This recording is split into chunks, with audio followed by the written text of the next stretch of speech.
Introduce Jane Greenberg. Jane is a professor in the high school at the University of North Carolina at Chapel Hill. She's a colleague of mine for a while. We've known each other since our halcyon days at Columbia University in New York. She has vast experience in archives and the organization of information, and she's the internationally recognized as leading researcher in metadata. Jane? Thank you. Hi, it's great. It's really great to be here. I'm curious how many people attended the Metadata Capital talk last semester when I came. Okay, so some of you have heard of the concept, and maybe others it's new. I just want to say it's really a pleasure to be here, and I have enjoyed my discussions with students in the IORG research group so far, and I feel a little bit like I'm part of a family here, the IORG research group. So thank you for the opportunity to come here and share again and to meet with you. It's been really exciting. And happy to have an opportunity also to share this concept I've been working on called Metadata Capital.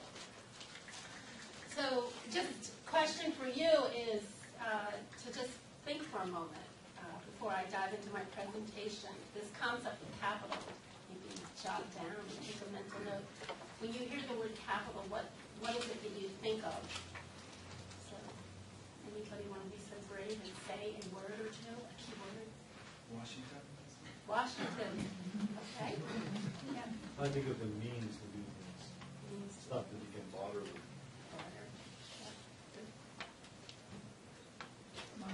Money. Okay. For the populace, for the general populace, which, you know, those definitions apply. Money, also the populace, besides you, means to do things. Other forms of capital. It's a concept that people have co-opted and used in different circumstances. So why not our field, information library science? So we'll go back to this and maybe we can have a little bit of a discussion depending on how time progresses. So the title of my talk, which Richard actually decided on, and I really like it, Metadata Capital 2, the metaphor extended. So I have been working with this concept and extending the metaphor. And my partners are the National Institute of Environmental Health Sciences. That's a research center located in the Research Triangle Park. It's part of the National Institutes of Health, which is devoted to environmental health science. They focus a lot on air quality. And RTI, Research Triangle Institute, which focuses a lot on public health information and research, and in the area of self-generated health information. So I'll come back to that. And the work that I'm doing is supported by the National Consortium for Data Science. I'm a data science fellow there this semester. So, alrighty. So those are my questions. What I'm going to try to do, or intend to do in these next 40 minutes, 45 minutes or so, is remind you of the motivation of the work and why I'm pursuing this concept. Talk about the research goals and the team on the Metadata Capital Initiative, that's what we're calling the project, share some of the progress to date, bring up where we're going, next steps, outstanding issues, share some concluding remarks, and then, time permitting, see if we can have some kind of discussion and integrated with questions and answers. So, motivation. For me, there's a driving question, and I like to study this in any environment, and that is, what is the most efficient and effective way to generate metadata, integrating human and automated processes? And I just think that this is a very interesting question, and I want to leverage automatic techniques as much as possible, find out where humans are truly needed. And that's driven a lot of my research. And I have a lot of other little diagrams here that are, it says, motivators. The who, what, where, when, how, why. Metadata should be captured. The metadata bottleneck. We can't do it all by humans, so we really do have to leverage automatic techniques, and Liz Liddy is responsible for coining that phrase. A lot of you have heard of this concept like the long tail, and so I'm interested in metadata for data on the long tail. The three things in circles are more specific to this concept of metadata capital. The 2010 theme of the Dublin Core Conference was on making metadata work harder. And it got me thinking a lot about metadata reuse and the fact that we create the same metadata for resources over and over again. That the metadata is not working harder. Actually, people are working harder. And how we might look at instances where metadata is reused as metadata working harder. And I started thinking about metadata capital back in 2010, and I told my team, oh, we can write a paper on this, and we did make the deadline. But that concept stuck in the back of my head until I was able to do something with it at the end of last year. I'm interested in this idea also of metadata ownership. I work a lot with scientists, and there's this cultural change going on with data sharing, and there are scientists who don't want to have anything to do with data deposition and sharing their data, but they're being told they have to if they have government funding. But there are also scientists who are starting to really recognize the value of metadata associated with their data, and so they're more engaged. And it also relates to the toothbrush scenario, which is Mircea Baca from the Getty, who I know has said this, and other people probably have too, which is everyone knows metadata is important and nobody wants to use anybody else's. And this is why we have this proliferation of standards, but it also is playing out in the metadata ownership area, where people are saying, well, I want to create my metadata, but I don't want to use your standard. So these ideas are with me. And let's see. So thinking about ownership and metadata reuse and this idea of capital, and I asked you all to think about capital. So let's go back to the roots of the concept of capital, and Max Weber and Adam Smith, classic, almost popularized names dealing with the concept of capital. It's often associated with business and operations, the idea of net gains and losses, finances, so whoever said money back here, goods and services. We talk about capital in that way, capital in terms of public needs. So there are other communities or ways people have co-opted and used the word capital. One is intellectual capital, how much you know and you share, your knowledge base. Another is social capital. We might look at friendship networks or institutional relationships, handshaking as social capital. The common theme in capital is that it is a tangible result, and that value, that investment, that return on investment can increase over time. So if we have a good investment, metadata muscle and ownership, and that metadata is reused over time, could we say that the capital is increasing? That's what I want to find out. And the thesis is reuse of good quality metadata is an increase in value of the initial investment. So there are problems with this. How many times have you invested in something or paid for something and it wasn't quite worth what you paid for it? So it's possible that the investment in metadata in different settings is maybe not really worth what it was paid for. We also know that the more there is of something, the product, the cost goes down. So we could say the more there is of some kind of metadata, maybe the cost is gone down. I'm aware of that, but I have sort of the luxury to move forward with this concept, and I have checked with economists about the idea of metadata reuse, and they say, well, there's something there. Keep going with it. I say thanks to Snowden for getting the word metadata out there in the news, right? So the goal of the Metadata Capital Initiative project is to discover and advance application of methods for quantifying the cost and value of metadata over time, to really raise the dialogue. It's the concept of thinking about metadata as value. And this is in the news. My 80-year-old father, who actually he's 84 now, was saying, he doesn't know what I do, but he reads the Wall Street Journal every day. And he does say to me, Jane, I saw that word in the newspaper again. Isn't that what you're focused on?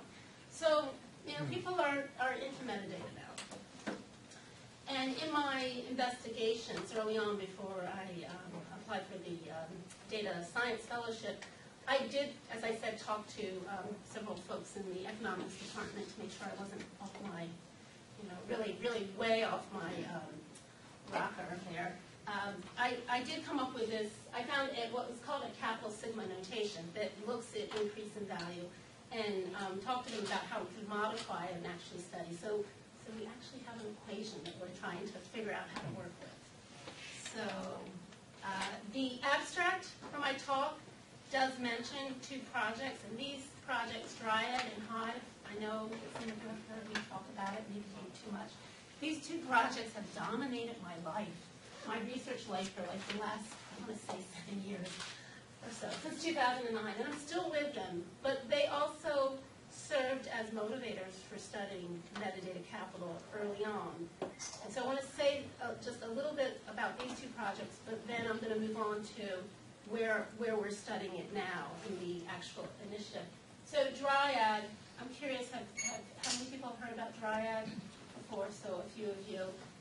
It's a data repository. It started out in evolutionary biology. It's now a general purpose data repository, but it's associated with publications and scholarly communication workflow. And there's multiple workflows, but the vanilla one is that people put in their data, they deposit their data underlying their peer-reviewed publications, and they put their data in before the actual journal article or the report comes out, so that there's a link to their actual data in the publication. So you get a DOI, a digital object identifier. But there's a lot of metadata reuse going on in the whole Dryad workflow, from publishers, from Oxford, Elsevier, other publishers that we work with. They send us the metadata associated with the publication, and we parse it, and then we adapt that for the actual data. So think about a publication where you might have a pie chart, a histogram, a data table. The Excel spreadsheet that is behind your data is what goes into Dryad. The other is Hive, and this stands for Helping Interdisciplinary Vocabulary Engineering, and it's a linked data project. It's linked to open vocabularies, and we deal with semantic web technology and URIs, and so each concept has a URI, and concepts can be reused over and over again based on the unique identifier. And so that also is a lot of reuse. So these 2 projects served as some initial grounding for thinking about reuse and back to efficient and effective reuse, automatic reuse. Just to think about capital a little bit more in that modified sigma notation in the Dryad project, we could say that it cost $40 to create an initial metadata record that represents a data set, and each time that metadata is reused over and over again, we could say it's worth maybe $20 an increment levels, and so if it's reused 5 times, we get up to a value of, I think it was something like $540. I have the increase at $40 a time. 20, right? It's 40 to 60 to 80. And so if it's created really good the first time, then nobody has to adapt it. And each time that metadata travels with the data set. The same thing could be for Hive, and we could say that maybe it costs that much to create a concept in a thesaurus, but I know that's way off base because Barbara Kwasnick told me it's somewhere in the hundreds. But that kind of idea, just to give you a picture. And cost, how do you figure out cost? Staff time, salary, technical support, the extent of the metadata that's being created around it. And this is just another image about reuse over time. And this could apply to metadata with Dryad or with the Hive project. That the metadata that's being reused is robust and full, the full extent, but then things go out of cycle or not all of it is being reused, so there could be this flattening out, it could maybe not be as costly. And there's another equation we have called a summation equation that actually shows things coming down and declining. So a concept might be in our terminology or in vogue and then it goes out of style, so that it's not increasing in value. So, any questions or anything at this point? Yeah. When you're looking at this, wouldn't you need to adjust it to track for provenance with this? So how would that affect the investment? So provenance in terms of who created it, when they created it. And when they modified it or reused it?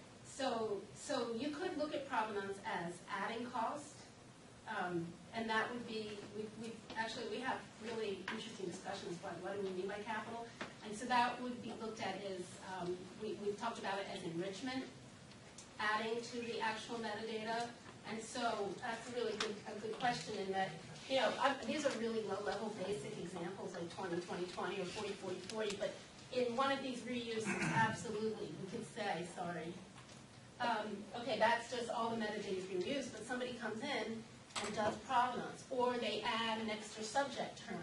They're enriching it, and yes, then that cost could be more. Absolutely, we've been talking about that.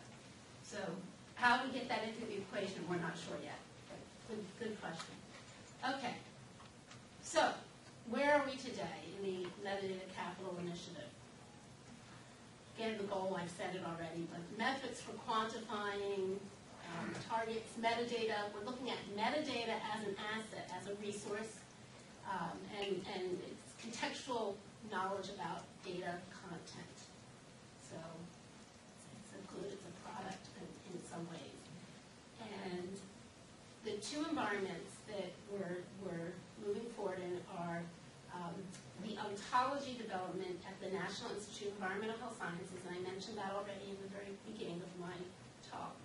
And what's happening here at this institute, this has been a long-going plan, and it's government, so it's going to move slowly.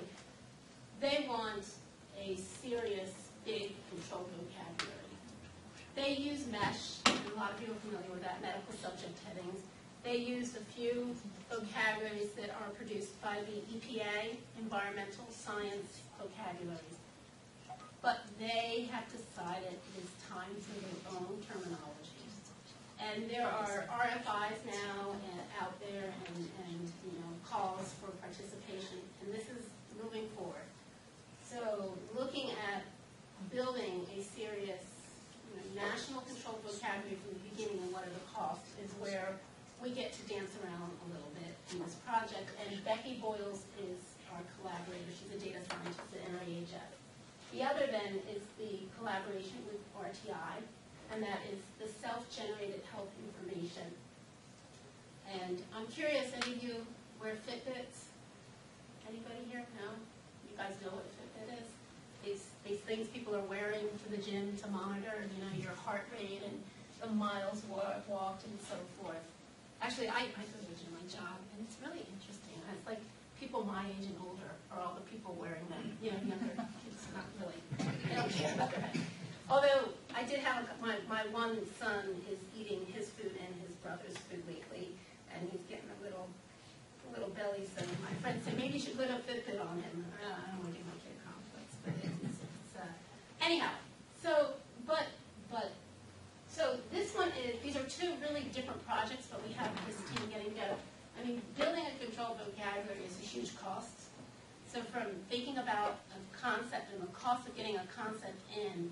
And then the concept being reused over and over again in records. And this one is, we go back in our discussions between the actual metadata of the health information and the data that's being generated, because there is interest in this. I mean, all the health industry is eager, and people who have their own health data are going to be able to look at their own data as a resource that they could sell or share in the future. I mean, they want Generation X that, has these habits. Can we have your data? Right now, people are not, selling their data, but that could happen in the future. All right, so we have a team in the beginning of this project, and so I mentioned Tom and Becky, so I really like to highlight them. And then there's several students on the project.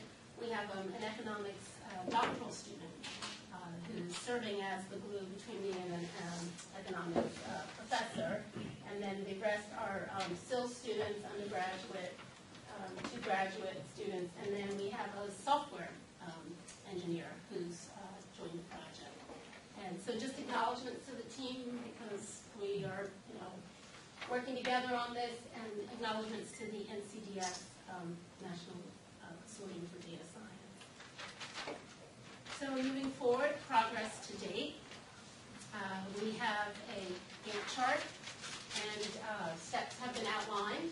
So first was environmental scan to see if anybody ever coined the term metadata capital or was using it, and developing use cases, and that's what I'm going to share a little bit about now. We've been thinking through, all right, we can't just dive into this formula about cost. We have it, but we have to think about scenarios and the processes, and that's why usually you're thinking about, well, what about if they change the metadata, right? And so we have just starting out and looking at scenarios or use cases all the way through. Then where we need to be is at a pilot design to implement some kind of testing and data analysis for pilot. And so we're not really there yet, even though our Gantt chart, so this is reality of subjects. But we're trying to figure out, okay, if we get a few use cases, can we plug in numbers? And that's sort of the Gantt chart. We're in month 4, so we're talking about these things. I feel we're using conference deadlines to get some thoughts together, right? Reality, and I think we're going to come up with something. So we've done some background research, and we have a Google group, and we'll put everything in there. We're developing use cases. We're targeting where we can glean data from and figure out costs. And an ACES bulletin piece just came out in the April-May issue that talks about metadata capital, moving forward the concept. So let me share a little bit then about self-generated health information with you. Since nobody here is wearing a Fitbit. I'm going to be wearing a Fitbit. We got them for everybody on the team. And so right now, today, somebody's getting mine ready for me. So these are the kind of things, it's not that foreign to us. I mean, the kinds of data and the metadata that would be gathered. Heart rate, steps, calories, skin temperature, perspiration, walking, running, biking, activity. And this is just an example of someone's day where the different data is being gathered. I think you might hear this spike in walking, somebody took a walk. And Tom Caruso gives a definition for self-generated health information. It's generated by mobile and health apps, wearable smartwatches, and quantified self-efforts. They tend to provide examples of the use of this information. So putting this into metadata world, the health, I sort of like being sucked into health information. I've worked with biologists a lot, evolution biologists and plant biologists, not in the health sciences, although I've danced around. Now I'm being sort of sucked in there.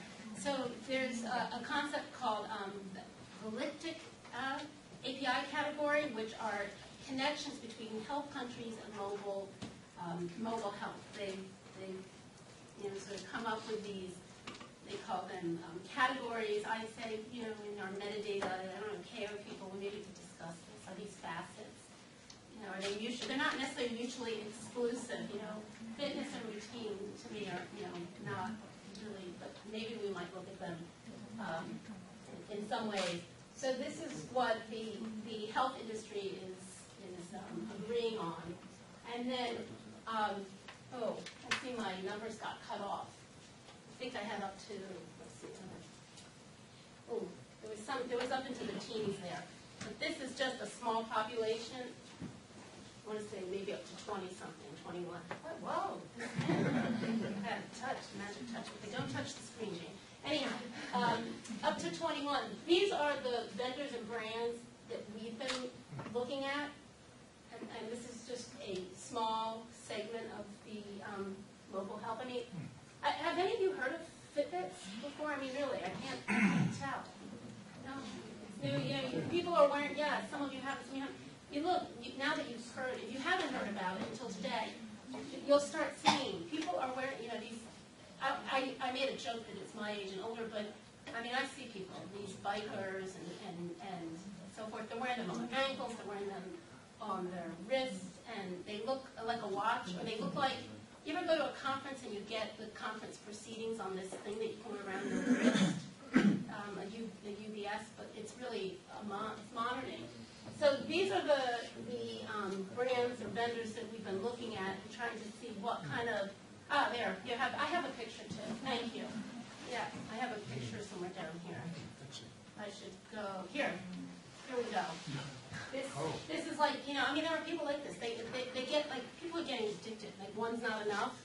You know why? Because it doesn't collect all the data, so they have to go to another brand, to get every possible thing. So there are these nut people.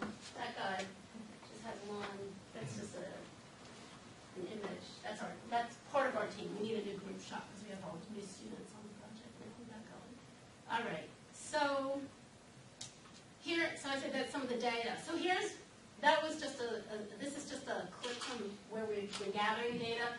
So some of that sample of 21, body media, fat secret, Daily Mile, and this is just the top portion of some of the kinds.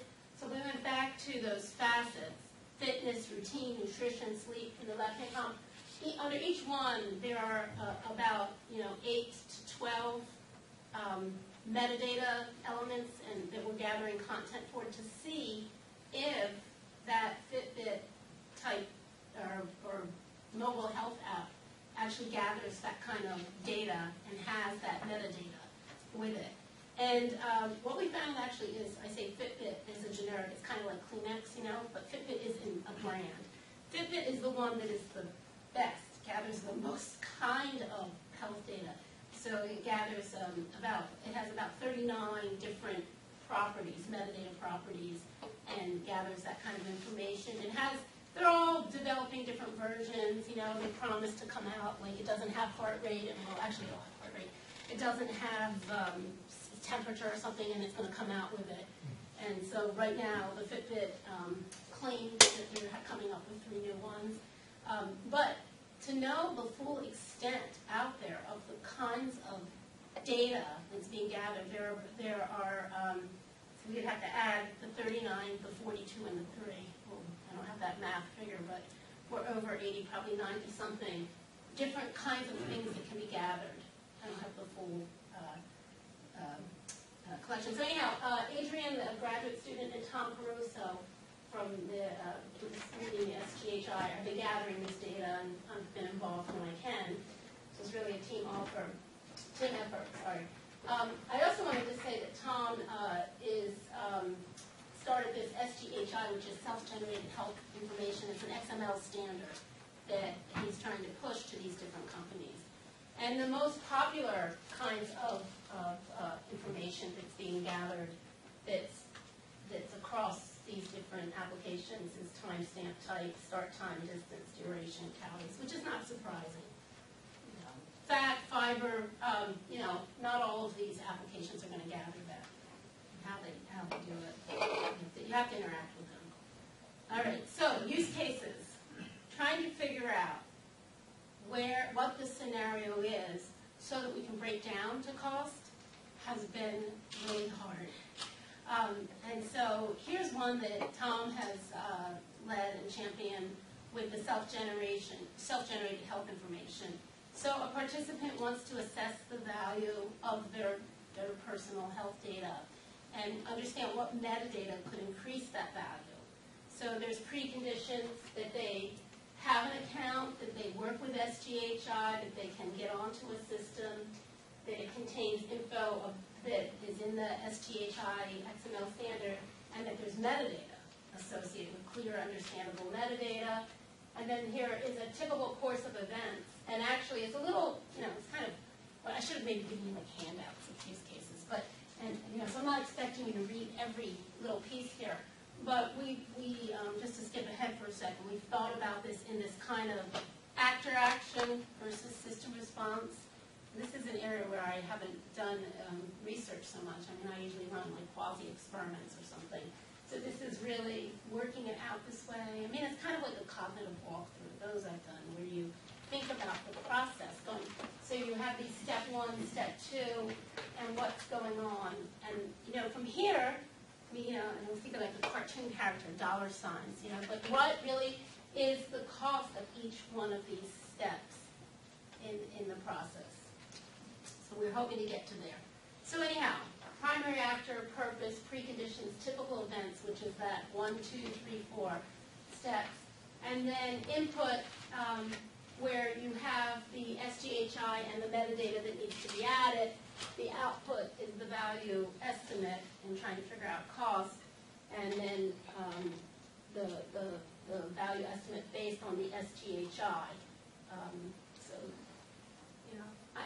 it's loose right now. And we're kind of trying to define how we can gather costs. But we're breaking it down, and this is where we are. So I showed that to you already, and just back to the image, so now it's kind of like today or tomorrow you're all going to see somebody with a Fitbit. I guarantee that. So, okay, so NIEHS. Now this is the one that is with the controlled vocabulary for environmental science, and they're beginning a national effort. And so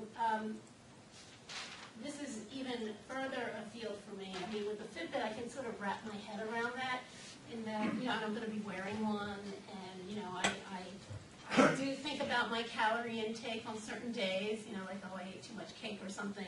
It's not that foreign. Gene sequencing, not something I've been involved with intimately. I have looked at gene sequences and things like that in the Dryad project, this little AIDS disease and so forth. But that's what we're thinking about in terms of this case study and the metadata associated with the sequencing scenario in genomics. So I'm curious if anybody has danced in this area, because I'm like scared I'm going to say something wrong. But anyhow, that's why we have a team. So this one is a researcher wants to submit a next generation gene sequencing to a sequencing facility, do the mixing up of stuff, and they have to have sufficient metadata, and they need to understand what steps were undertaken in the experiment to have it in the appropriate repository.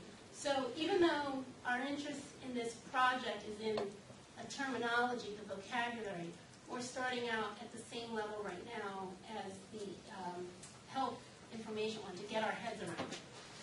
And so researcher wants to publish their findings, and the alternate course of events, again, we have worked through this table. Again, actor action and core lab response, trying to figure out this. So I say, the little cartoon with the dollar signs. Our next is, could we figure out, at least for a researcher at NIEHS, what their time is on this, and what the cost would be in terms of breaking down the core lab response. And so in each of the with scenarios, you kind of think about something that's somewhat generic, but there's always exceptions, and so that's what we have here as alternative courses. Input, proper metadata is really important, and then the outputs is these value estimates. We're having a team meeting next week, and we're going to hopefully dig deeper on both of these kinds of instances. And right now, the team this week is taking this kind of scenario and the other one and trying to create a few more. But I think I would really bore you if I kept, putting a whole bunch of these up there. But it's that parsing apart of the steps that we believe is the right place to start to figure out what is the cost and to think about how we quantify it. So the other thing that has happened in this time period is as I said, this is a long process to create a national control vocabulary, but there was an RFI, request for information, that came out through the NIEHS, and so people will respond to that, and over the summer there'll be a large meeting, and I'll participate in that. And so the goal is a common language for environmental health sciences, And I guess I leave the slides here. I mean, just for those of you to understand how, government moves like a dinosaur sometimes. But this is really exciting to get to this point, to have, this effort and this support for a controlled vocabulary. So it talks about semantics and the idea of a common core language. So if we go back to those scenarios, what we have to actually do eventually here is parse out then the individual subject terms that would be part of the metadata associated. So, all right. So where are we? We're wanting to dig down and parse out and put in cost things. And moving forward there, we've looked at cost and predictions. And we've been doing a lot of reading as a team, a lot of literature review, and thinking about documentation, evaluation, meta acquisition. And this is really interesting work that we have discovered from the semantic research group on ontologies at the Semantic Technology Institute in Innsbruck. So, Simbrel, Popov, and Berger. And they have a series of articles that they have written on costing, and they've quantified in a generic way how you cost out the development of an ontology. And we're finding this work pretty useful and valuable. And so we've been looking at that, and this is from their one of their articles. And I just thinking about where we are. Now, I guess we did conceptualization first, but requirements analysis, conceptualization, and implementation. And so this is helping us in our parsing out. So thinking about the cost. And if I go back to those early diagrams I had where I have the metadata record, $40, 20, 20, 20, some of this kind of stuff we had. The personnel related cost drive. The project cost drivers we didn't have. We sort of guessed about that. But these are the kinds of information we need, and then the cost of software and products. So Tom in the STHI project has that because he's building it. The terminology in the NIHS, no decisions have been made yet. So we can maybe look around and see what costs are. But we're not going to come up, we could come up in this project, we could come up with a cost for a particular project, but that's not valuable. It's really the higher level, let's say the meta level, of what are the pieces of determining costs, so people can plug in and figure out their costs in the future. So,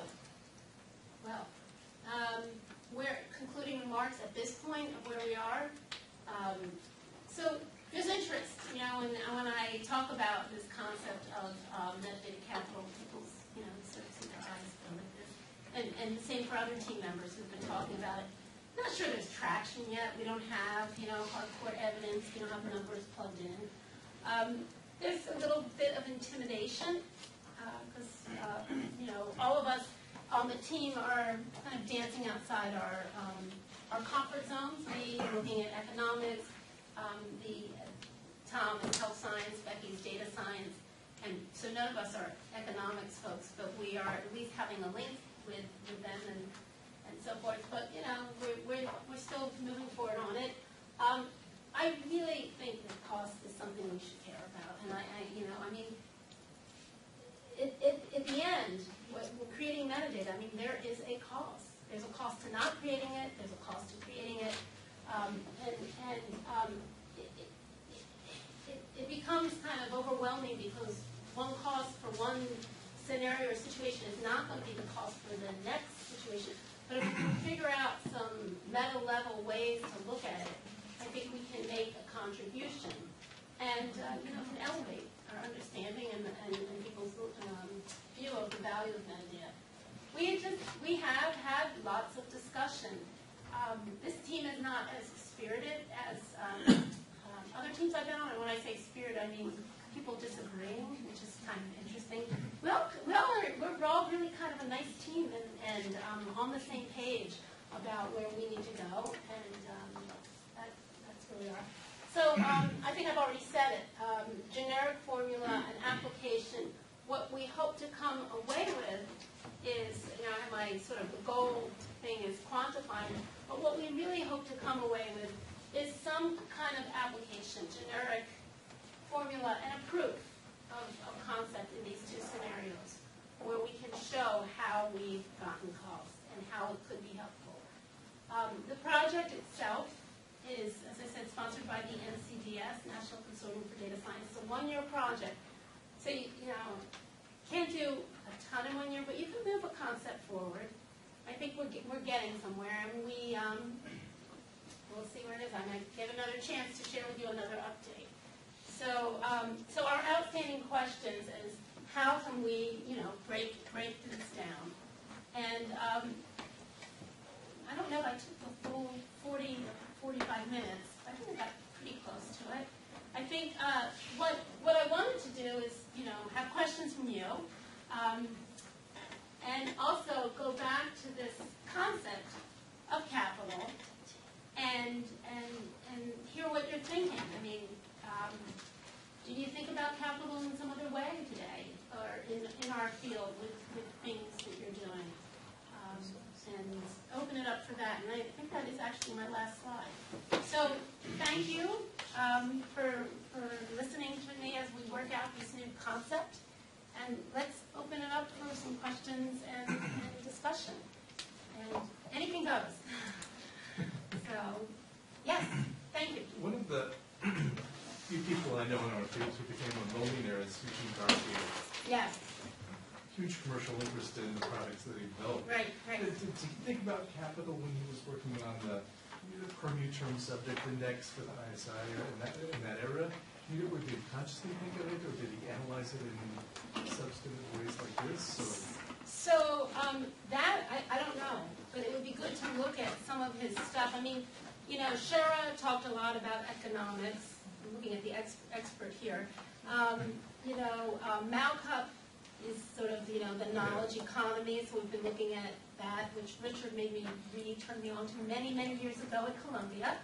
And so it's not unheard of in terms of, but Garfield would be good because he became a real entrepreneur in the whole citation index and actually did. So I like that.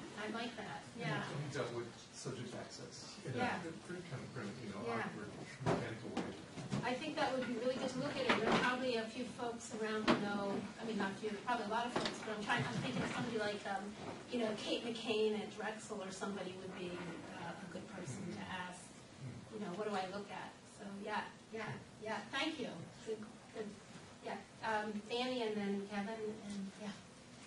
Sometimes when I see capital, I also think about things like crisis, collapse, inequalities. Yeah. So is there any danger or risk that if institutions start thinking of metadata as capital, that there might be some other problems? I really like this question because, I guess my bias when I first hear the term capital, I think is of money, right? But the capital as a public good is another thing. And we can't always estimate the value of a cataloged resource because it might not be used or discovered for 20 years, and then all of a sudden, 21 years out, it's discovered and it's the cure to some, disease or whatever. So the risk, back to your question, could be that it becomes so money-driven that we don't think about these other kinds of aspects of capital. So yes, I think what we have to do is keep, sort of promoting that there are various kinds of capital. Am I answering your question? I can't tell from your face. No. I mean, others might have some other comments on that, but Because Yeah. this is a side question. Yeah, When you collapse. said that you were trying to push or to suggest some of those companies commercializing Yeah. to use some standards, and my question is, I understand that for instance, government, even slow, but they want to use this, develop this vocabulary. But Yeah. why would a company want to use anything that gives or hides their secrets from other companies, or makes them equal, or makes them more interchangeable instead of? Well, I mean, there's that trade-off. There's competitive intelligence. right? You know, people trade off between, but openness, I mean, open source, you know, it's going to be, I mean, I think that's ongoing. You know, like linked data, there are many companies that use linked data hidden. We don't see it. They're not part of linked open data, right? So you're going to have that with STHI. You know, they might be using it, but they don't really tell you, but they'll still want people's data. You know? But this fear of collapse, I don't have a good answer for you, but Just an alternative. yeah, I think it's a good. I think it's a good point. You know, yeah. So, Kevin. Okay, so I have an idea sort of headed in the other direction towards the values that Yeah. we cherish, which is in the project management teaching that I do, we talk a lot about the modern quality movement, which includes people like Crosby, Feigenbaum, Ishikawa, and all those kinds of people, and especially, I think it was Crosby who wrote the book that Quality is Free, which is the idea that bad quality outputs are so expensive when they get into the marketplace that the cost of squeezing the errors out early is a lot less than repairing them once they get into the field. Yeah. And I'm kind of thinking, Yeah. once you start thinking about metadata capital and cost, you can really, I think, find a way to maybe tie in some of the research that they did in quality and the cost of quality, and take a look at the motivators for improving metadata quality as early as we possibly can. Yeah. Which is, I think, the values that we have, but we don't always have the argument for it. And this could be the bridge to do it with the work that you're doing. I think you're right onto something, and in the Dryad paper that was on your desk when I talked to you, it's like one sentence that says something like, you know, creating poor quality metadata could actually be a loss of capital. Yeah, right. So yeah, I think read that. what you're saying, but you know, I've done a little reading in quality, specifically metadata quality, but what you're suggesting is, I think, really valuable, is looking at some of the higher level folks who talk about quality and what is quality in the marketplace, or quality Yeah, in and there are a general. whole bunch of Yeah. these guys. So I'm These gonna are guys email who you went for to some. Japan Yeah, in the aftermath of World War II, Yeah. and yeah. weren't really welcome here until about maybe 1975, when every car that came off the end of the assembly line in Detroit was a bucket of bolts. And then we decided that we were interested in quality here. So, you know, there's a whole bunch of them, and there's a whole field out there just sort of ready to mine for useful analogies. Well, thank you. I'm going to email you for a few citations, but this is where this thing comes in, and this one. I mean, like, I really, you know, it's intimidating because, like, here's this whole other area of literature that I know we should be looking, you know, but we'll do the best we can. I mean, we're raising a dialogue. You know, I don't know, 5 years from now, we say, I should have never thought about this concept. But right now, I'm jazzed and our team is. So thank you. And we'll do the best we can with it. So, I feel like, actually our team, I was listing the team of people, and like, I feel like we just keep gaining people everywhere I go. So this guy wasn't originally on the team, but he convinced me he needed to be on the team because we needed, you know, a software person to do some things. So like, I feel like, oh, I'll go somewhere else, you know, oh, you need a quality person, oh, go somewhere else. We only have 1 year, but obviously the hope is that we'll turn this work into something more substantial, and maybe a little bit of seed money, so, yeah. So, let's go back to my last slide. Thinking about thoughts on this, questions, yeah? Yeah, so I might miss some part of your lecture, but I just wonder if you look for a real number, like $42 for the post-estimation, Yes, or yes. oh, really, the real number? Yeah, so that was, that's from early on, but I've always been looking, and always been interested myself in cost of cataloging. And, there have been studies, and actually cost of rare book cataloging is something I'd worked on in previous life. So there are some studies out there, but they're far and few. And so, I mean, it's something you would think that it would, oh yeah, there's those cost analysis from last year, not so readily available. But there is a small body of literature, and if any of you see any new studies, we're always looking, it would be great to hear of them. But there is some stuff. NC State actually has been, which is another university, has been keeping cost for actually metadata creation in the just double core, simple double core. So some of their stuff is actually publicly accessible. And yeah, so yeah, good question. Thanks. Yeah. What about the cost associated with the learning curve involved with learning to create good metadata?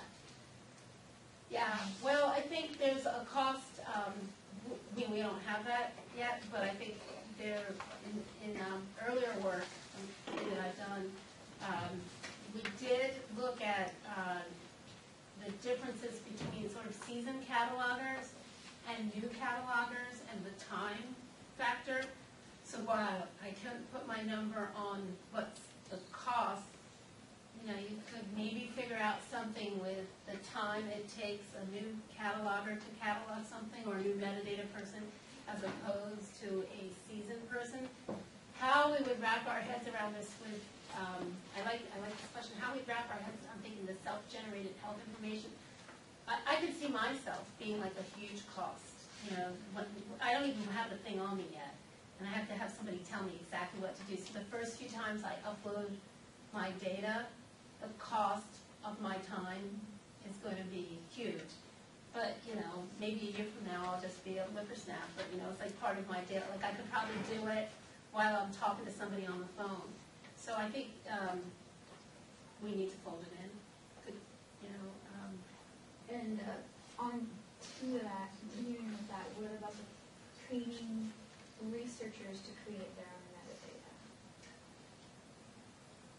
So, yeah, they're doing it. I mean, they're going through templates and tutorials. We've done some training and previous work. I have a history of working with NIEHS, so we have had them, some of the scientists willing to participate, go through training.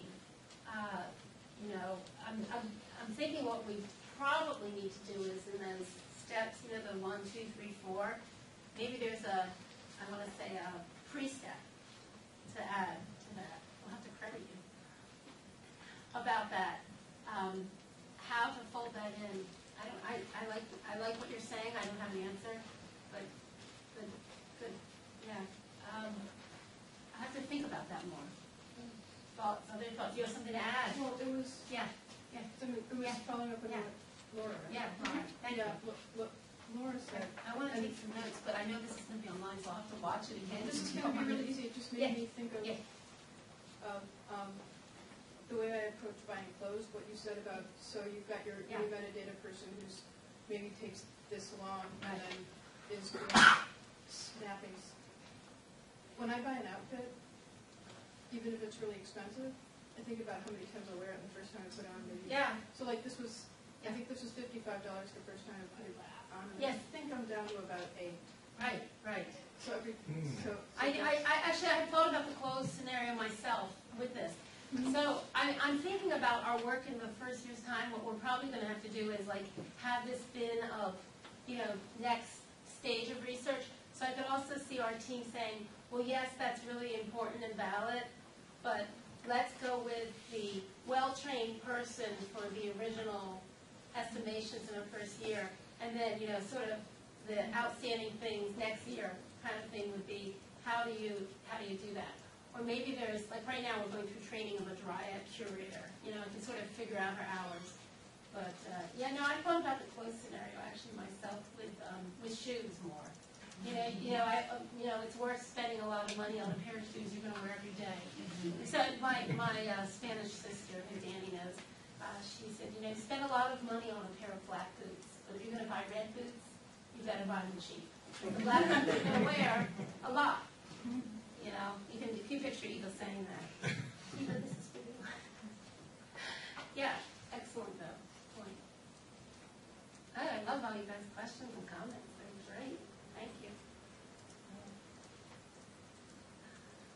Anybody think about capital, like beyond metadata, now that this concept's being, sort of in your own areas, what you're doing day-to-day? I feel like I can go to my husband, listen, my capital is spent today. You load the dishwasher.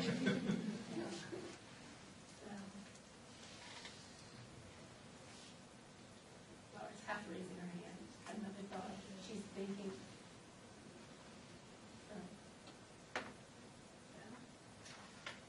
I was just kind of thinking, I would build on what Amy said in the shoe thing. I'm big into shoes. I love that analogy.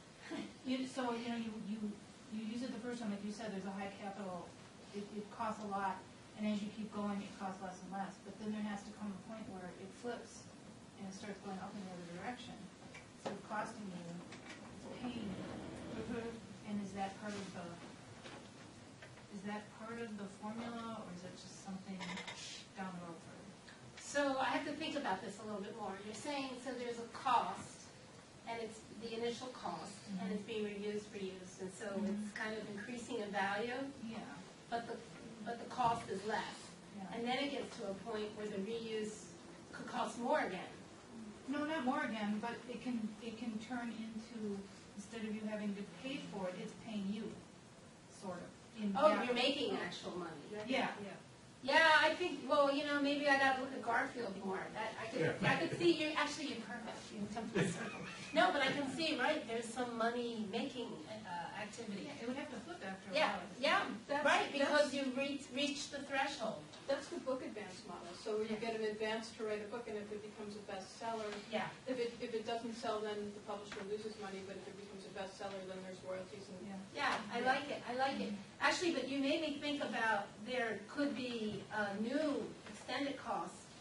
Like it's being reused, the cost of but all of a sudden there's new infrastructure, and new software, and then the cost could go up again. Exactly, you have to start over.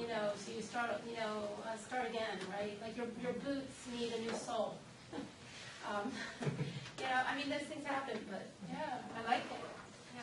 All right. I'm thinking about this in terms of perhaps metadata as IT in terms of it being infrastructure. What would the foreseeable lifespan be on it in terms of storage and equipment and cost there, and how does that cost change over time?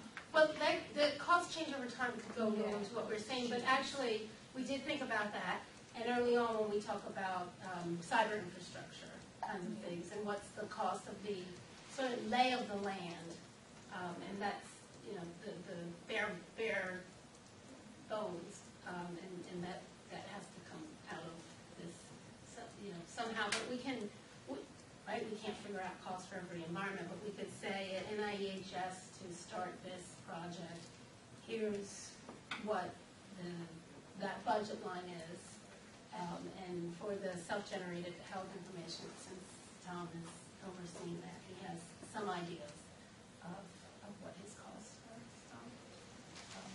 But that's sort of like the first thing in a way. You've got to look at what's the environment you're starting with. But there, you could, I say that's the first place, but really and truly, what's the cost of the person who thought about what the infrastructure should be? And, you know, it's like there's really no place to start. We're gonna have to make an assumption, say this is where we're starting. And the person who made the beta for the environment, or, you know, I mean, it could just go, just like it could go on, it could go back and back and back. So we'll have to, I feel like I'm talking so abstractly, but really, we have to define our environment and then have that bin of, well, the cost could be different of X and Y and Z, and we'll do the best we can. But again, sort of, if I go back to that point here, yeah, we have to care about cost still, and it's a powerful concept, and we're raising a dialogue. We hope, I mean, this is a dialogue, so I like it. All right, other thoughts, questions, or folks have saturated thinking about it? I really appreciate the discussion. I didn't, you know what was going to happen, but I'm glad for it, and I appreciate all your remarks as well. So, shall we conclude for now? Stick around for informal discussions?